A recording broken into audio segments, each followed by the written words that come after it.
Meu querido, minha querida, que a paz do Senhor Jesus esteja com você, onde você estiver, de maneira mais especial ainda, dentro do seu lar. Estamos focados em ajudar os nossos jovens que estão se preparando para casar. Então, nós vamos hoje tentar ajudar principalmente as moças a identificarem nos seus pretendentes coisas importantes, aspectos importantes no perfil do seu amado, do seu pretendente, aquele com quem você está pensando em passar o restante da sua vida. Está começando Restaurando a Família. Eu sei que a família é um projeto de Deus.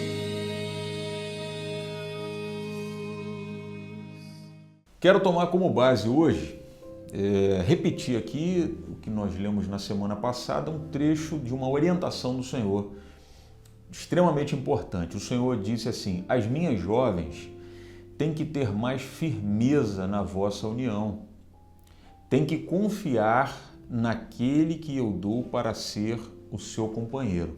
E se ele não serve para isso, também não serve para viver. Claro que a gente vê que isso aqui tem um peso muito grande pela maneira como o Senhor colocou para nós. Então não é brincadeira. E eu, desde o início, estou apelando para a nossa mocidade para usar o entendimento, para fazer o uso da razão e não se deixarem levar pelas emoções, pelas as indicações que o mundo dá. Por exemplo, se você for procurar aí na internet, no Google, qual é o ideal, o marido ideal do mundo hoje, é um ideal que está longe do que a palavra de Deus nos ensina. Está muito longe, muito longe. Eu não quero fugir daquilo que é a orientação do Senhor para nós. Tá? Então eu estou fazendo um esforço aqui para ficar preso, tá? Dentro daquilo que é a intenção do Senhor para os nossos lares. Então eu queria que você pensasse em 5 pontos. Tá? Eu quero rapidamente aqui falar sobre 5 pontos. Você está com seu namorado, foi o Senhor que te orientou, você escolheu, não é o caso aqui. Se você escolheu, se o Senhor te orientou, seja do jeito que for, você precisa, desde já, na fase de namoro, estar atenta para alguns pontos. Primeiro ponto, obviamente, é um ponto que ele parece óbvio e parece-me que em observando esse primeiro ponto e se ele existe no seu pretendente, no seu namorado, talvez até fosse desnecessário falar os outros 4, mas por incrível que pareça não é assim, de fato não é assim. Eu quero trabalhar com fatos, aquilo que a gente está acostumado a ver e dessa forma poder ajudar. Primeiro ponto, o seu pretendente, ele é crente? Poxa, pastor, mas obviamente que é. Opa, maravilha, então tá bom. Temente a Deus, ele conhece a palavra de Deus, e aí já está começando a ficar difícil, pastor. Eu não estou pensando em casar com um professor de estudo bíblico, eu quero um marido e ponto, eu não estou querendo casar com um pastor. Maravilha, mas deixa eu te perguntar, o seu noivo ele tem interesse pela palavra de Deus? Ele tem interesse em aprender? Ele tem interesse em ouvir mensagens, palestras? Ele está preocupado em saber sobre o casamento? Tá bom, eu não estou te dizendo que o seu esposo tem que estar agora na fase do casamento querendo saber sobre a trindade econômica. Não é isso. Os pontos teológicos de discussão durante os séculos, não. Mas ele está pelo menos preocupado em ouvir sobre o que Deus pensa do seu casamento? Seu namorado gosta de ir no estudo bíblico? tem interesse em sentar e aprender da palavra de Deus, poxa, pastor, mas o que isso tem a ver? Poxa, eu acho que isso é o ponto principal. Eu acho que é o ponto principal. E a minha dica para você, você começar a observar esses pontos desde já, porque vão fazer a diferença no seu casamento. Se o seu esposo, seu futuro esposo, ele não tem temor de Deus, não se interessa pelas coisas de Deus e ainda despreza as coisas relacionadas à palavra de Deus, luz amarela, quase cor de abóbora acesa, e você pode ajudar. Poxa, pastor, o que eu vou fazer? Você pode começar a ajudá-lo nas conversações, durante o seu namoro. Ora, pede a Deus uma palavra sábia, temperada, para você ajudar o seu companheiro desde já, levá-lo à consciência de que vocês dois dependem e dependerão ainda mais de Deus no relacionamento de vocês. Se Deus estiver fora, esse casamento já começa muito mal, porque eu estou falando aqui para, principalmente, jovens cristãos e mais ainda, jovens que nasceram num berço evangélico. Por isso que eu disse que talvez esse ponto ele elimine até os outros 4 que eu anotei aqui. Mas como eu sei que isso não é verdade, de fato não é verdade, vamos continuar. Então, primeiro ponto, observe isso aí e começa a desenvolver, começa a pensar começa a perguntar para ele o que ele pensa sobre alguns assuntos relacionados à casa de Deus, à obra de Deus. Começa a perguntar para você ir identificando pontos que você pode ajudá-lo e que, na verdade, você já estará se ajudando. E aí vem um segundo ponto que é triste, porque um crente não poderia, de forma alguma, estar com esse perfil aqui. O seu pretendente é mentiroso? Ele tem facilidade de mentir? Tá vendo? Se eu estou falando para crente, isso não era nem para estar em discussão, né? Porém, vamos levar em consideração que cada um vem de um lar e, de repente, o seu querido namorado, futuro esposo, aprendeu dentro de casa a ser um mentiroso. De alguma forma ele aprendeu. E a mentira não veio na fralda, não veio no creme, no hidratante que usava, no shampoo, não foi nada disso. Não era no mingau que ele aprendeu a ser mentiroso, foi no comportamento de dentro da casa dele que ele aprendeu a ser mentiroso.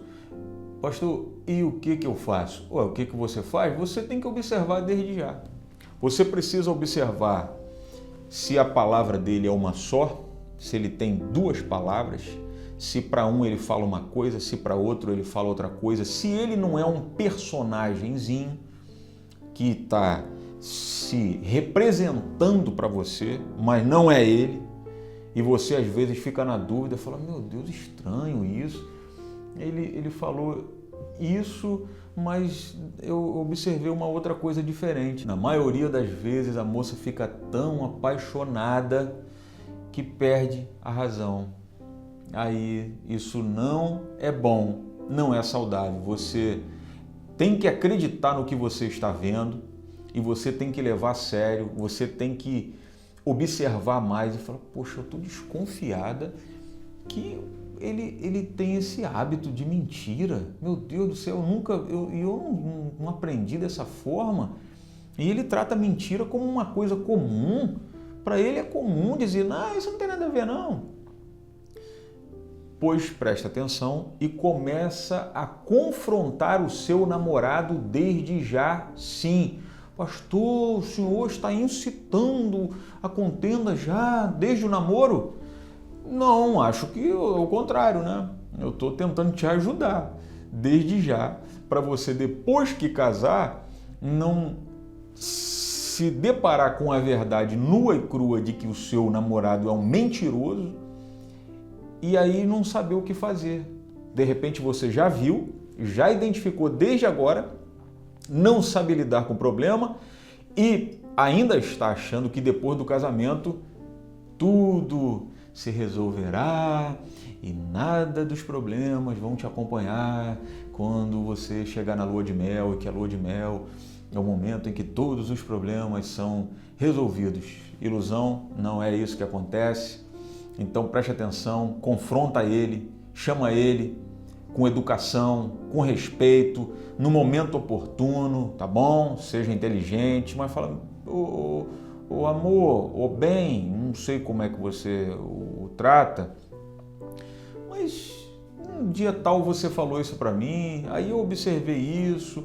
Ele vai espernear, porque todo mentiroso é assim mesmo, não gosta de ser confrontado, e quando ele é confrontado, ele vai espernear, vai dizer que não quer mais casar, que não tem mais namoro, que não sei o quê, que você é isso, que você é aquilo. Não esquenta a cabeça com isso não. Seja firme e não passe panos quentes sobre esse problema. Isso é um problema gravíssimo. E muitos dos nossos jovens, apesar de serem filhos de crente, serem crentes, ainda têm esse comportamento que precisa ser tratado de maneira séria. Se você não conseguir, chama sua mãe, chama seu pai, chama o pai dele, chama a mãe dele, chama o seu pastor, conversa, fala, pastor, estou com um problema assim, eu identifiquei isso e isso, me ajuda, porque a gente pode tentar ajudá-lo agora, desde já, a deixar esse pecado de lado, deixar isso para trás, para que entre no casamento só com a verdade. Você pode fazer isso, é só o segundo ponto. O terceiro ponto, já observou se o seu pretendente ele é um filho obediente, ou ele é um filho rebelde, um filho que destrata pai e mãe, que desonra pai e mãe? Você já observou isso? Você já observou se ele é um insubmisso ao seu pai e à sua mãe? Pai fala, mãe fala, é como que se ninguém tivesse falado. Você já observou isso? Você já observou se ele é obediente ao pastor dele? Você já observou? Minha querida, esteja atenta. Isso são problemas que tendem a piorar. A tendência é piorar. De repente você está na manga com uma carta para mostrar um caso em 10 milhões de que deu certo. Mas isso era só exceção. Eu estou te falando de uma coisa que é a vida, é o dia a dia, o curso natural das coisas são assim. Aquilo que está ruim tende a piorar. Então, em nome de Jesus, ouça com atenção e tome as atitudes corretas. Conversa com ele, ensina ele a respeitar o pai e mãe. Mostra para ele a palavra de Deus, que o comportamento dele não é bom, porque ele já está plantando aquilo que vai colher dos filhos e assim sucessivamente. E a bênção de Deus pode ser impedida por esse comportamento, a Bíblia fala sobre isso. Então, observa isso e não faz paninhos quentes achando que ele tem razão de desrespeitar o pai, porque a mãe é muito chata, o pai é muito chato, porque o pastor dele também é muito chato. Minha querida, não entra por essa linha. Seja o tipo de pai, o tipo de mãe que o seu namorado tenha, ele tem que respeitar, ele tem que se submeter. Assim a palavra de Deus ensina, assim a palavra de Deus manda. Isso é um ponto importantíssimo. Quarto ponto, vamos lá. O seu pretendente, ele é trabalhador, gosta de trabalhar, gosta de estudar, ou é um tremendo de um preguiçoso? Nem trabalha, nem estuda, não está nem aí para a hora do Brasil. Pastor, pastor, ele está com 20 anos e acorda meio-dia, não gosta de estudar, largou o colégio na 5ª série, e pastor, também não gosta de trabalhar não, nem mutirão da igreja ele aparece. Olha, cuidado, você já pode ajudá-lo desde agora e já se ajudar. Se é com ele com quem você vai se casar, então você já pode ajudá-lo desde agora. Chama a atenção dele. Ele precisa trabalhar, ele será o provedor do seu lar. Não entra nessa ilusão de que o seu amor será suficiente para encher a barriga dos dois e dos filhos. Amor não enche barriga. Amor não paga conta. Amor não compra roupa. Não compra arroz e feijão, minha querida. Acorda para a realidade. E ajuda o seu companheiro, seu futuro companheiro desde já. Quinto ponto para não esticar muito. Vem cá, e seu pretendente tem quantos anos? Poxa, ele é novo, pastor, está com 18 anos. Tá, mas deixa eu te perguntar. Ele tem consciência do que é assumir uma esposa? Ele tem consciência do que é assumir uma casa? Ele tem consciência de que ele vai ser o líder de uma casa? Pastor, não tem não, ele sempre foi mimadinho, ele sempre foi voadinho, ele também nunca pensou nisso e agora é meu pretendente, eu o amo, vou casar com ele. O que eu posso fazer em relação a isso? Pastor, tranquilo, eu vou assumir tudo, deixa comigo, eu assumo tudo, o amor cobrirá, essa multidão de encrenca vai cobrir nada. Nesse caso não vai cobrir nada, você precisa estar atenta a esse ponto. Conversa com ele seriamente, ele pode ter 18 anos, pode ter 20, pode ter a idade que for. Conversa com ele, chama para a responsabilidade, mostra a nova realidade, que ele vai se deparar com ela a partir de quando casar e já começa a conversar com ele sobre esses assuntos. Um ponto importantíssimo. Ele pelo menos está interessado quando você passa para ele alguma coisa interessante, fala assim, poxa, olha só, olha essa palestra aí, olha esse texto aí, olha essa dica aí para os casais, vê se você não acha legal. Você já se deu conta, para ter certeza de que ele realmente está assistindo, ele está lendo, ele está se importando? Porque se ele está interessado em casar com você e fazer você feliz, em ser o líder da sua casa, ele, tudo bem, com 18 anos, ele pode ter uma estrutura um pouco diferente, pode ter tido uma criação um pouco diferente, mas se ele quer casar, ele já tem que estar interessado nessas coisas, poxa. Ele não pode estar preocupado em soltar pipa, minha querida. Ele não pode estar preocupado em joguinho de celular, se preparando para casar. Mas e o que você faz? Por isso que, repito, razão. As emoções costumam não dar atenção para essas coisas, os sentimentos costumam abafar e botar panos quentes. Depois o pano que era quente esfria, aí o negócio fica feio, vai parar na mão do pastor, aí o negócio é ruim de resolver, é complicado de resolver, enquanto você pode resolver agora. Manda para ele, assiste isso, ouve essa palavra aqui, ouve essa mensagem, olha o que a palavra de Deus diz, começa a colocá-lo preocupado com a decisão que ele está prestes a tomar, que é assumir a liderança de uma casa, se tornar o cabeça dessa relação. Fica aqui esses 5 pontos para você. Eu espero te ajudar. Poderia ter falado um monte de coisa aqui se eu for levar em consideração o que a gente lê nas literaturas de apoio a relacionamento familiar, casamento, namoro. Por exemplo, vou te dar um exemplo. O seu marido tem que ser carinhoso. Eu não vou colocar isso como uma questão essencial no seu casamento. Você vai aprender a lidar com o marido grosso. Que isso, pastor? Eu quero um gentleman, um lord vindo a cavalo. Pode ser o inverso. Isso você vai aprender no dia a dia. Isso você pode tratar depois do casamento e eu já vi muito casamento abençoado, sendo feliz, lidando sim. Ele tem uma maneira mais rude de ser, mas isso não impede a felicidade dos dois não. Mas esses pontos que eu te falei aqui são os que eu penso que no dia a dia, no que eu tenho visto, são pontos fundamentais para que um casamento ele consiga entrar num trilho de bênção, ele consiga ficar debaixo do guarda-chuva da bênção de Deus. Para mim são os 5 principais pontos. Tem outros, mas são detalhes. Guarda esse aí. A dica é, manda de cara para o seu pretendente, que daqui eu mando um abraço para ele. Meu querido, toma jeito, porque senão tu tá enrolado. Não vai dar certo. Vai dar problema, E eu acho que nenhum rapaz está querendo entrar num casamento assim, né?